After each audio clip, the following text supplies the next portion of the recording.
Hello बच्चों, आज हम लोग एनसीईआरटी साइंस क्लास 6 के अध्याय 7 का अभ्यास के सभी प्रश्नों का उत्तर जानेंगे। और इस चैप्टर का नाम है पौधों को जानिए।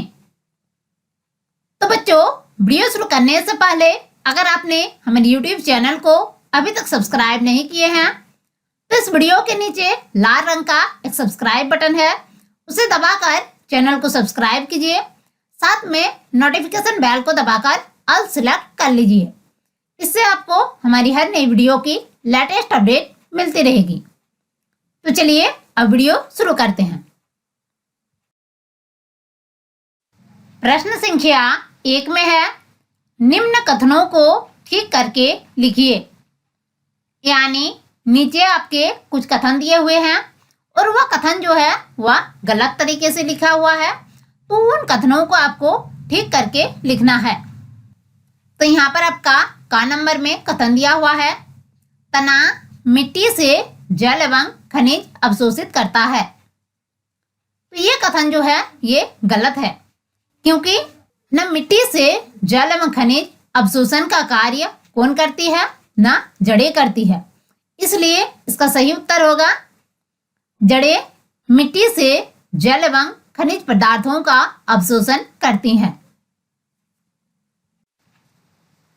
अगला कथन है, पत्तियां पौधे को सीधा खड़ा रखती हैं। तो ये कथन जो है ये गलत है, क्योंकि पौधों को सीधा खड़ा रखने का कार्य कौन करता है, ना तना करता है। इसलिए इसका उत्तर होगा, तना पौधों को सीधा खड़ा रखता है। अगला कथन है, जड़ें जल को पत्तियों तक पहुंचाती है। तो जल को पत्तियों तक पहुंचाने का कार्य कौन करता है, ना तना करता है। इसलिए इसका उत्तर होगा, तना जल को पत्तियों तक पहुंचाता है। अगला कथन है, पुष्प में पुंकेसरों एवं पंखुड़ियों की संख्या सदा समान होती है। तो ये कथन जो है ये ठीक करके लिखा हुआ नहीं है, तो इसे हमें ठीक करके लिखना है। तो पुष्प में पुंकेसरों एवं पंखुड़ियों की संख्या सदा समान नहीं होती है। सदा का मतलब होता है हमेशा, यानी हमेशा समान नहीं होती है। पुष्प में पुंकेसरों एवं पंखुड़ियों की संख्या कभी समान होती है तो कभी भिन्न होती है। इसलिए इसका उत्तर होगा, पुष्प में पुंकेसरों एवं पंखुड़ियों की संख्या सदा समान नहीं होती है। अगला कथन है, यदि किसी पुष्प के वाज्य दल परस्पर जुड़े हो तो इसकी पंखुड़ियां भी आपस में जुड़ी होंगी। तो ये कथन जो है ये ठीक करके लिखा हुआ नहीं है, इससे हमें ठीक करके लिखना है। तो यदि किसी पुष्प के वाज्य दल परस्पर जुड़े हो तो उसकी पंखुड़ियां भी आपस में जुड़ी होंगी। ऐसा हमेशा संभव नहीं होता है। इसलिए इसका उत्तर होगा, यदि किसी पुष्प के वाज्य दल परस्पर जुड़े हो तो उसकी पंखुड़ियां भी आपस में जुड़ी होंगी। ऐसा हमेशा संभव नहीं होता है। अगला कथन है, यदि किसी पुष्प की पंखुड़ियां परस्पर जुड़ी हो तो स्त्री केसर पंखुड़ियों से जुड़ा होगा।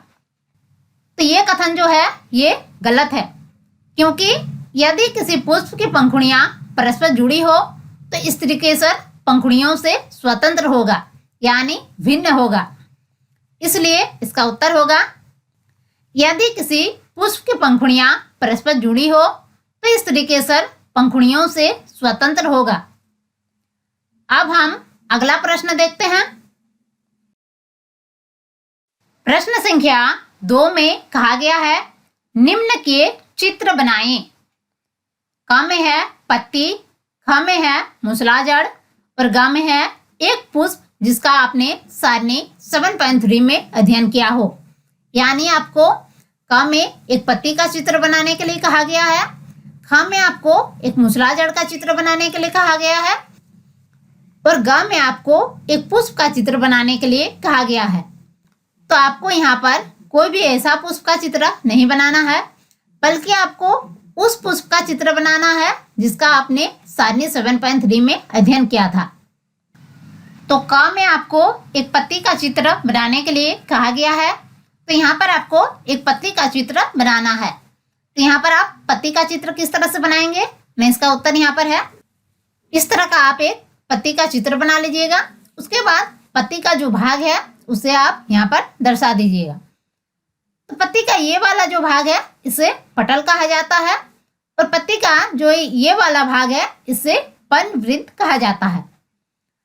पर्णवृत्त किसे कहा जाता है न, पत्ती का वह भाग जिसके द्वारा वह तने से जुड़ी होती है उसे पर्णवृत्त कहा जाता है। ठीक है, तो इस तरह का आप एक पत्ती का चित्र बना लीजिएगा और उसके बाद पत्ती का जो भाग है उसे आप यहाँ पर दर्शा दीजिएगा। ठीक है, फिर ख में आपको एक मूसला जड़ का चित्र बनाने के लिए कहा गया है। तो देखिए, जड़ें जो है वे दो प्रकार की होती है, एक मूसला जड़ और दूसरा है झकड़ा जड़। झकड़ा जड़ को रेशेदार जड़ भी कहा जाता है। तो मूसला जड़ किसे कहा जाता है न, मूसला जड़ में पौधों की एक मुख्य केंद्रीय जड़ होती है और उसमें अन्य जड़ें निकलती है। ठीक है, और झकड़ा जड़ में क्या होता है न, इसमें कोई मुख्य जड़ नहीं होती है। इसमें सभी जड़ें एक समान दिखाई देती है, यानी मूसला जड़ में एक मुख्य केंद्रीय जड़ होती है और उसमें अन्य जड़ें निकलती है। और झकड़ा जड़ में क्या होता है, इसमें कोई मुख्य जड़ नहीं होती है बल्कि इसमें बहुत सारे जड़ें होती हैं और सभी जड़ें एक समान दिखाई देती है। तो यहाँ पर आपको एक मूसला जड़ का चित्र बनाना है। यहाँ पर आपको एक मुख्य केंद्रीय जड़ का चित्र बनाना है और उसमें अन्य जड़ें निकलती है। इस प्रकार का आपको यहाँ पर एक चित्र बनाना है। तो यहाँ पर आप उत्तर में देख सकते हैं, आपको इस प्रकार का एक जड़ का चित्र बना लेना है। तो ये वाला जो भाग है ये इस पौधे के जड़ है। ये कौन सा जड़ है ना, मूसला जड़ है। तो मूसला जड़ का आपको यहाँ पर एक इस तरह का चित्र बनाना है। फिर ग में है एक पुष्प जिसका आपने सारणी 7.3 में अध्ययन किया हो, यानी यहाँ पर आपको एक पुष्प का चित्र बनाना है। और यहाँ पर आपको कौन सा पुष्प का चित्र बनाना है न, जिसका आपने सारणी 7.3 में अध्ययन किया था। तो सारणी 7.3 में क्या था न, सारणी 7.3 ये वाला था। ठीक है, यहाँ पर पौधे का नाम दिया हुआ है, फिर है बाह्य दलों की संख्या एवं रंग। ये वाला जो सारणी है ये है सारणी 7.3।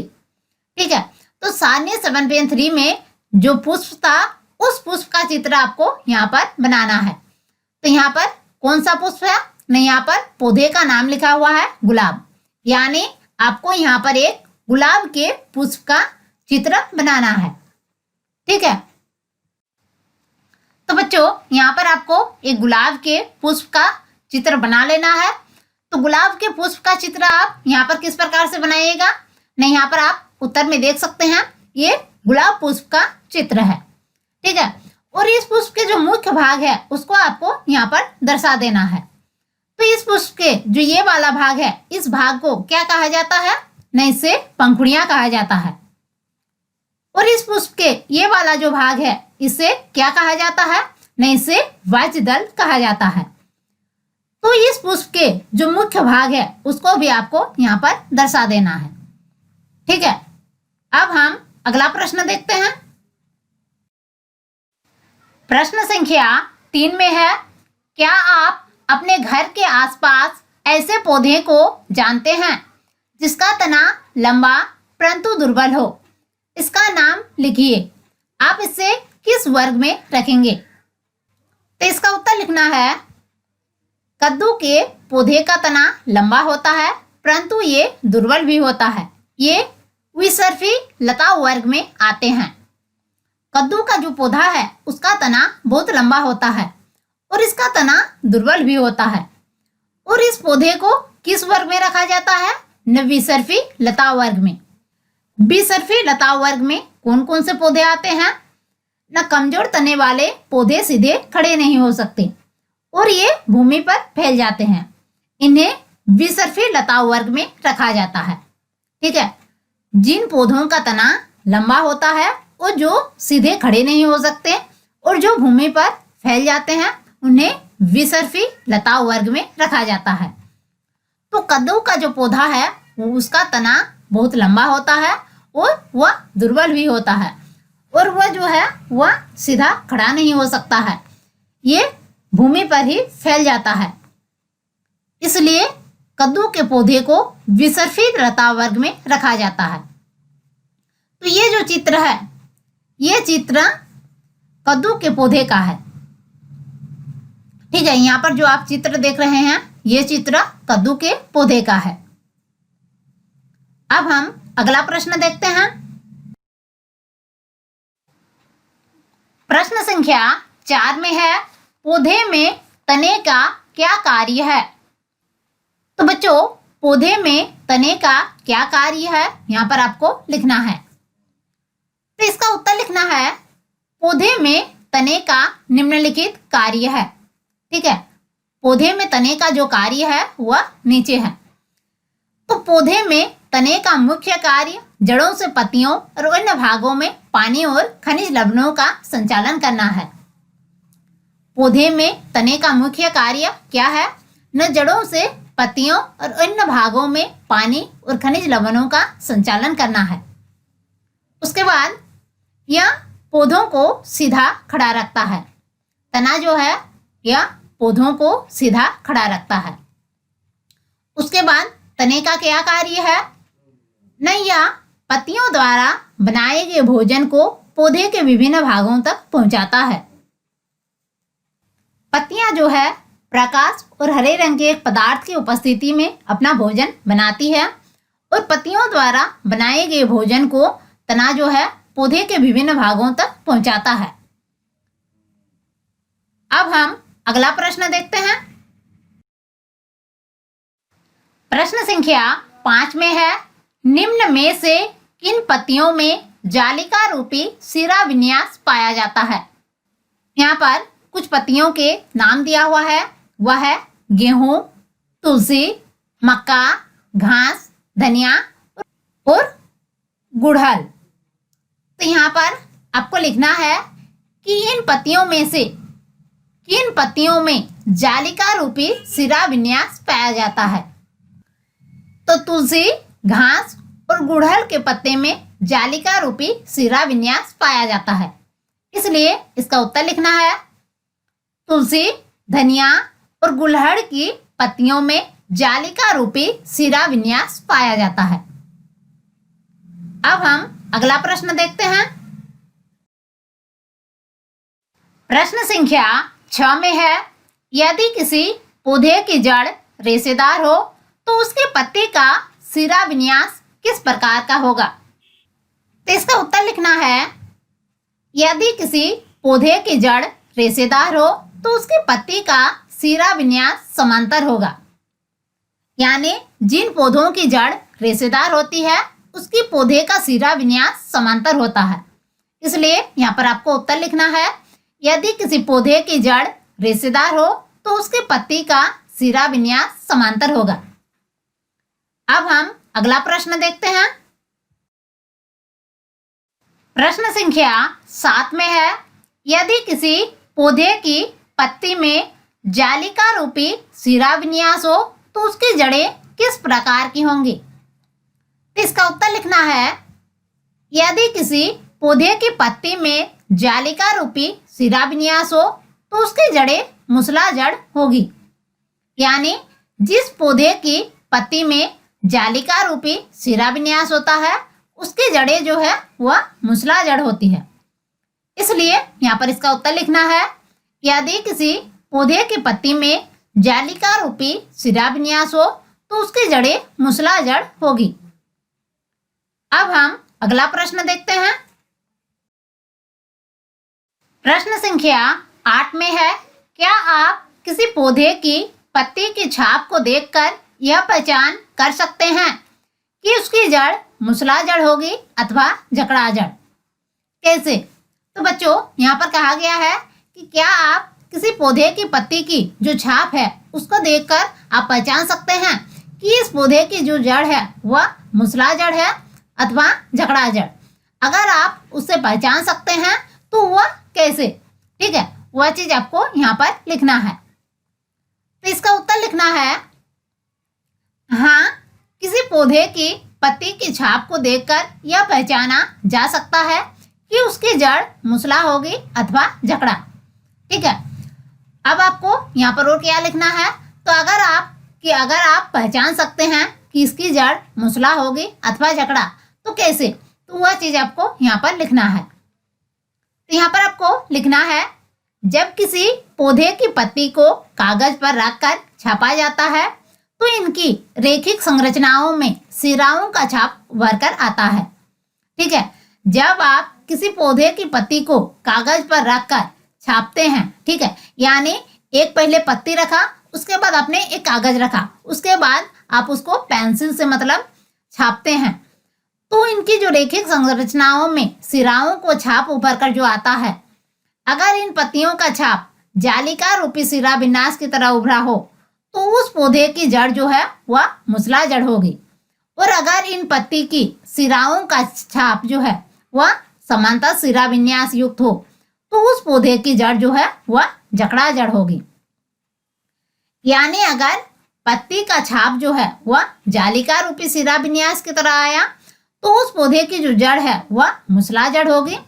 और अगर पत्ती की सिराओं का छाप समांतर सिरा विन्यास युक्त आया तो उस पौधे की जो जड़ है वह जकड़ा जड़ होगी।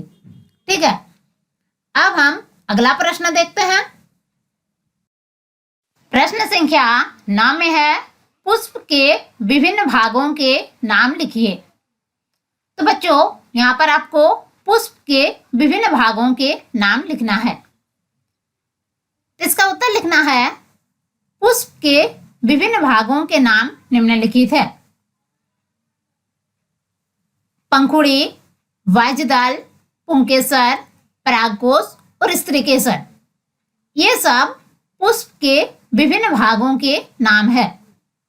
अब बच्चों यहाँ पर थोड़ा सा आपको ये भी दिखा देते हैं कि पुष्प के कौन से भाग को पंखुड़ी कहा जाता है, कौन से भाग को वाज्यदल, पुंकेसर, परागकोश और स्त्रीकेसर कहा जाता है। तो बच्चों ये एक पुष्प है और इसके ये वाला जो भाग है इसे पंखुड़ी कहा जाता है। फिर पुष्प के ये वाला जो भाग है इसे पुंकेसर कहा जाता है। फिर ये वाला जो भाग है इससे वाज्यदल कहा जाता है। फिर पुष्प में जो ये वाला भाग है जो बीच में होता है इसे स्त्रीकेसर कहा जाता है। उसके बाद पुष्प में ये वाला जो भाग है इसे परागकोश कहा जाता है। ठीक है, तो आपको परीक्षा में ये पुष्प का चित्र बनाकर नहीं दिखाना है, यहाँ पर आपको सिर्फ लिखना है कि पुष्प के विभिन्न भागों के नाम निम्नलिखित है और नीचे आपको लिखना है पंखुड़ी, वाज्यदल, पुंकेसर, परागकोश और स्त्रीकेसर। लेकिन बच्चों अगर आप परीक्षा में एक पुष्प का चित्र बनाकर उनके विभिन्न भागों के नाम दर्शा देते हैं तो ये आपके लिए सबसे बेहतर होगा। तो आप सिर्फ नाम भी लिख सकते हैं या फिर इस तरह का एक पुष्प का चित्र बनाकर उसके विभिन्न भागों के नाम दर्शा भी सकते हैं। ठीक है, अब हम अगला प्रश्न देखते हैं। प्रश्न संख्या 10 में है, निम्न में से किन पौधों में फूल होते हैं? नीचे है घास, मक्का, गेहूं, मिर्च, टमाटर, तुलसी, पीपल, शीशम, बरगद, आम, जामुन, अमरूद, अनार, पपीता, केला, नींबू, गन्ना, आलू और मूंगफली। तो बच्चों नीचे यहाँ पर कुछ पौधों के नाम दिए हुए हैं, तो आपको यहाँ पर लिखना है कि किन किन पौधों में फूल होते हैं। इसका उत्तर लिखना है घास, मक्का, गेहूं, ये सारे जितने सारे पौधों के नाम यहाँ पर हैं इन सभी में फूल होते हैं, लेकिन गन्ना में फूल नहीं होता है। ठीक है, अब हम अगला प्रश्न देखते हैं। प्रश्न संख्या 11 में है, पौधों के उस भाग का नाम लिखिए जो अपना भोजन बनाता है। इस प्रक्रम को क्या कहते हैं? तो बच्चों यहाँ पर आपको पौधे के उस भाग का नाम लिखना है जो अपना भोजन बनाता है और भोजन बनाने की इस प्रक्रम को क्या कहते हैं ये आपको लिखना है। तो इसका उत्तर लिखना है पत्तियां प्रकाश और हरे रंग के एक पदार्थ की उपस्थिति में अपना भोजन बनाती है। पत्तियां जो है वह प्रकाश और हरे रंग की एक पदार्थ की उपस्थिति में अपना भोजन बनाती है। ठीक है, और इस प्रक्रिया में जल एवं कार्बन डाइऑक्साइड का उपयोग करती है। इस प्रक्रम को प्रकाश संश्लेषण कहते हैं। ठीक है, अब हम अगला प्रश्न देखते हैं। प्रश्न संख्या 12 में है, पुष्प के किस भाग में अंडाशय मिलता है? तो इसका उत्तर लिखना है, पुष्प में स्त्रीकेसर के सबसे निचले फूला हुआ भाग में अंडाशय स्थित होता है। पुष्प में स्त्रीकेसर के जो सबसे निचले फूला हुआ भाग है वहां पर अंडाशय स्थित होता है। ठीक है, अब हम अगला प्रश्न देखते हैं। प्रश्न संख्या 13 में है, ऐसे दो पुष्पों के नाम लिखिए जिनमें से प्रत्येक में संयुक्त और अलग अलग वाह्यदल हो। तो बच्चों, आपको दो ऐसे पुष्प के नाम लिखना है जिनमें प्रत्येक में संयुक्त और अलग अलग वाह्यदल हो। यानी एक पुष्प का नाम लिखना है जिनमें वाह्यदल संयुक्त होता है और एक पुष्प का नाम लिखना है जिनमें वाह्यदल अलग अलग होता है। तो इसका उत्तर लिखना है, संयुक्त वाह्यदल वाले पुष्प धतूरा। तो संयुक्त वाह्यदल वाले पुष्प कौन सा है? न धतूरा। धतूरा के जो पुष्प है उसमें वाह्यदल संयुक्त होता है। उसके बाद अलग अलग वाह्यदल वाले पुष्प वह है गुलाब। गुलाब के पुष्प में वाह्यदल जो है वह अलग अलग होता है। तो बच्चों, आई होप ये वीडियो आपके लिए काफी हेल्पफुल रहा होगा। तो इसी तरह के हेल्पफुल वीडियोज पाने के लिए इस वीडियो को लाइक कीजिए, चैनल को सब्सक्राइब कीजिए, साथ ही साथ इससे अपने दोस्तों के साथ अधिक से अधिक शेयर कीजिए ताकि आपके दोस्तों को भी इस वीडियो का बेनिफिट मिल सके।